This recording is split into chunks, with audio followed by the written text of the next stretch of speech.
Hello, everyone, and welcome back to Northern Maple. I am so sorry for taking such a long leave of absence. I had every intention to pick the show back up after 2 weeks, but then week 2 came to an end, and I told myself, you know what, you're tired, take another week off, it's fine. Then week 3 came to a close, and we finally had good weather, so I told myself, why not enjoy this rare occurrence of sunshine? And here we are, 6 weeks later. I haven't read a single book I intended to. I haven't followed any of the news because honestly, I just wanted to focus on my family and enjoy the summer. It's very short lived here in Canada. But by the grace of God, my husband has recovered or is recovering beautifully. He has a gorgeous tan happening, and I decided to reread Mark Carney's book Values, where I realized I missed some important content in that book. Needless to say, I am so sorry that I took 6 weeks away from the show, but I am back and ready to keep digging into Canada's past, present, and future. And as promised, I'm going to start looking into the bills proposed during the 44th Parliament, so Trudeau's administration, and those emerging in the 45th Parliament, Carney's administration. Like many Canadians, I used to rely solely on headlines for news about government activities. I had little understanding of which bills were active, their stages in the legislative process, let alone the legislative process, or even how bills became law. Naively, I assumed all bills aimed to improve our nation and that our rights, protected by the Charter of Rights and Freedoms, were untouchable, despite the fact that I had never read the Charter in full, a realization that humbled me greatly. Unfortunately, this lack of awareness is very common. Many of us don't grasp how our government functions, what our rights actually are, whether we have those rights to begin with, or which bills are being proposed and passed on our behalf.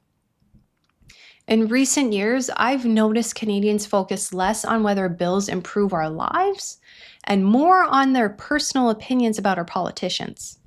So let me be very clear. I do not care if I'd befriend the politician representing me. I care whether they prioritize my community's voice over their own.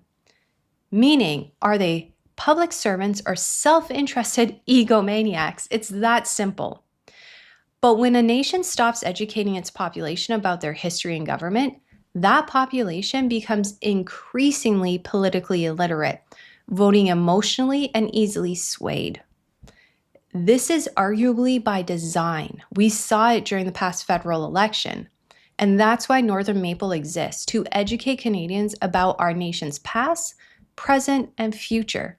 I'm no expert. I will never claim to be. I am just a curious student of Canada sharing her journey on YouTube. This brings me to a revelation that sparked this reflection. Section 1 of the Charter, the Reasonable Limits Clause. It states that our rights and freedoms are protected, but can be limited by law if the government proves the restrictions are necessary and reasonable in a free and democratic society. This sounds fair, right? Kind of. Limits must be legally defined and justified. But here's where I grew skeptical. Who makes the laws? Politicians propose bills, which, if passed by the House of Commons and Senate, may be reviewed by the Supreme Court of Canada to ensure compatibility with the law, with our charter. Well, the Prime Minister appoints Supreme Court justices. If the same office proposing bills also appoints the judges who interpret the law, how can we fully trust the system to protect our rights? This is where I'm at in my exploration of Canada's government. Until the next election, our only recourse is to educate ourselves and stay informed, which is what we will spend the next several episodes doing. While the House of Commons and the Senate are closed for the summer, we are going to review bills being proposed on our behalf, because all MPs, including Carney, by the way, are supposed to represent our voices, not their own, and we will decide for ourselves whether or not we, the people, support those bills. It is our responsibility as Canadian citizens to do so. Otherwise, democracy just becomes the tyranny of an uninformed majority. Before we dive into analyzing bills, we need a clear framework to evaluate whether they strengthen Canada's democratic values or push us towards globalism, which I believe can be best described as supranational technocratic Marxism. By supranational, I mean entities operating above or outside the nation state. Technocratic refers to governance by government-appointed experts, which history has shown will inevitably prioritize state agendas over public interests. Think trust the experts or trust the science and what that has recently led to. Just saying, think about it. And Marxism refers to the philosophical and economical foundation for communism espoused by Karl Marx in such writings like the Communist Manifesto and very well canvassed in The Naked Communists. Globalism isn't a conspiracy theory. It's a documented agenda in institutions like the WF, the WHO, the EU, and even the UN. The WF has openly claimed influence over Canada's cabinet during the Trudeau administration, which hasn't changed that much since in the Carney administration. But what we are very proud of now is the young generation, like Prime Minister Trudeau, President of Argentina, and so on, is that we penetrate the cabinets. So yesterday I was at a reception for Prime Minister Trudeau, and I know that half of this cabinet, or even more half of this cabinet, are actually young global leaders of the world economy. This influence continues to persist with Mark Carney, who has publicly embraced globalism, stating that globalism is what Canada needs on the rest is politics. These priorities are detailed in Carney's book Values and Schwab's book, The Great Reset. So when we evaluate these bills, we really need to ask ourselves, who are these bills being written for? For free Canadians or the global elites? Here are the 5 criteria we're going to use to assess bills. First, clear problem identification and evidence. Does the bill address a specific, well-defined problem supported by credible evidence such as data, unbiased expert analysis, or public demand? Second, alignment with Canadian values. Does the bill uphold public interest and core Canadian principles like equality, fairness, and rights protected under the Canadian Charter of Rights and Freedoms? Third, feasibility and effectiveness. Are the bill's proposed solutions practical, achievable, and likely to address the problem without, emphasis on the without, creating undue burdens or unintended consequences? Fourth, proportionality and minimal intrusion. Does the bill use the least intrusive means to achieve its goals, respecting individual freedoms and avoiding government overreach? And lastly, the 5th criteria, stakeholder support and consultation. Has the bill been developed through broad, inclusive consultation with stakeholders, meaning citizens, you and I, businesses, Indigenous groups, and independent experts? And does it demonstrate sufficient public support? In summary, we'll ask, does the bill tackle real issues? Does it reflect Canadian values? Is it practical without causing new problems? Does it infringe on our rights and freedoms? And do Canadians actually support it? Do we want that bill? This framework will guide us in determining whether bills strengthen our nation or serve external agendas.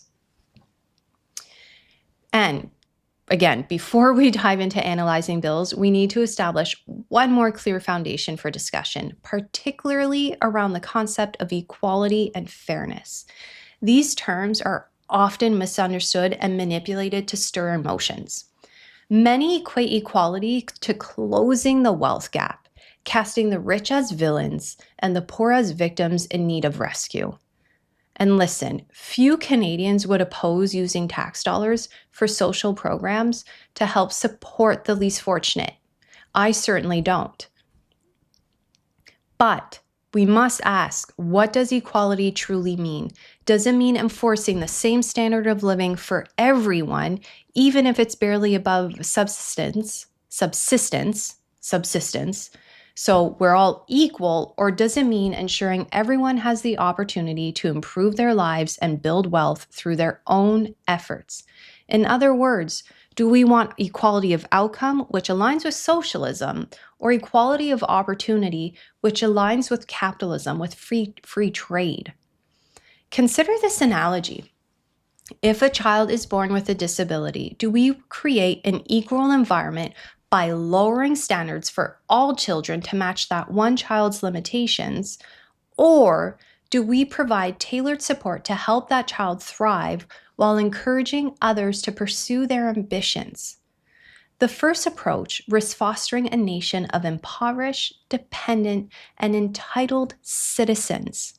The second nurtures ambition, rewards hard work with prosperity and personal sovereignty, and creates a society capable of supporting those in need while promoting a high quality of life.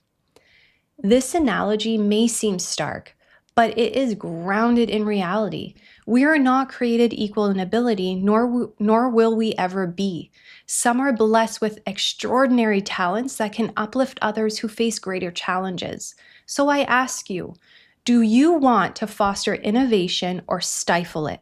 Socialism, history shows, is not a path to progress, and Canada will not thrive by moving closer to it.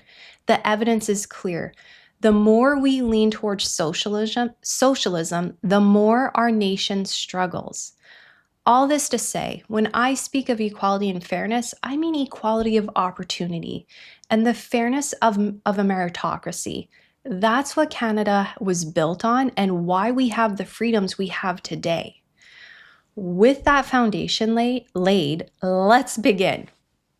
I am going to start with Bill C-2, an act respecting certain measures relating to security of the border between Canada and the United States of America, and respecting other related security measures, better known as the Strong Borders Act. And I'd like to side note here, I think it is so funny that Carney insulted Poilievre's use of slogans, but cannot step away from his own strong Canada. I can't even do it properly. I tried. I rehearsed that for like a good 10 minutes. Now, I know there are bills you want to be covered, but this bill has only gone through the first reading and was just so perfect to run through our 5 criteria. It was also sponsored by my new favorite MP, Gary Anadasangari. Remember him? Our new Minister of Public Safety, who refuses to learn about the department that he is being paid north of $300,000 to minister. The man clearly has zero respect for the office he holds. So I thought it was a great pick. However, it's a beautiful day today, and I want to spend some time soaking up the sun that I've been staring at. So I'm going to stop here today and pick up Bill C-2 on Thursday. I promise it will be uploaded by 7 p.m. I will see you guys then. Take care. Bye-bye.